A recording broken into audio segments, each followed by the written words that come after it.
আসসালামু আলাইকুম। হঠাৎ করেই আমাদের মাথায় প্ল্যান আসলো যে পিকনিক করতে হবে। সো যেই কথা সেই কাজ। আর দেরি না করে আমরা বাজার থেকে হাঁস কিনে এনে শুরু করে দিলাম আমাদের পিকনিক। আসলে অনেকদিন ধরেই আমরা পিকনিক করি নাই। দ্যাটস ওয়াই আমাদের এটা অনেক আগে থেকেই মনে হচ্ছিল যে আমাদের একটা পিকনিক করা দরকার। কারণ পিকনিক করলে মাঝে, মাঝে আমাদের মন ভালো থাকে, রিফ্রেশ লাগে অ্যান্ড আমাদের বন্ডিংটাও ভালো হয়।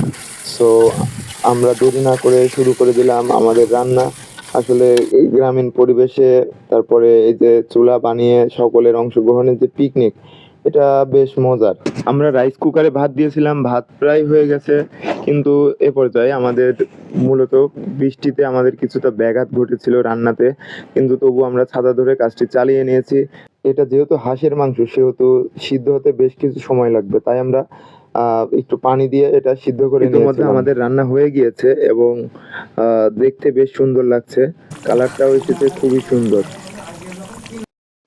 এবারে খিচুড়ির সাথে খাওয়ার জন্য আমরা আলু এবং বেগুন ভাজি করব। যার জন্য আমরা মসলা, লবণ, হলুদ দিয়ে আমরা আলু এবং বেগুন মাখিয়ে নিলাম। মাখিয়ে নেওয়ার পরে আমরা আলু এবং বেগুন ভেজে নিলাম। এটা কারণ এটা খিচুড়ির সাথে খেতে বেশ ভালো লাগে। এ পর্যায়ে আমাদের রান্না হয়ে গিয়েছে এবং এবারে খাওয়ার পালা। না এডি টেকা তুলি করা সত্যি কথা তাহলে ভালো। লেবু মাইতে থেকে গেলাম হাজির খুব মজা হয়েছে।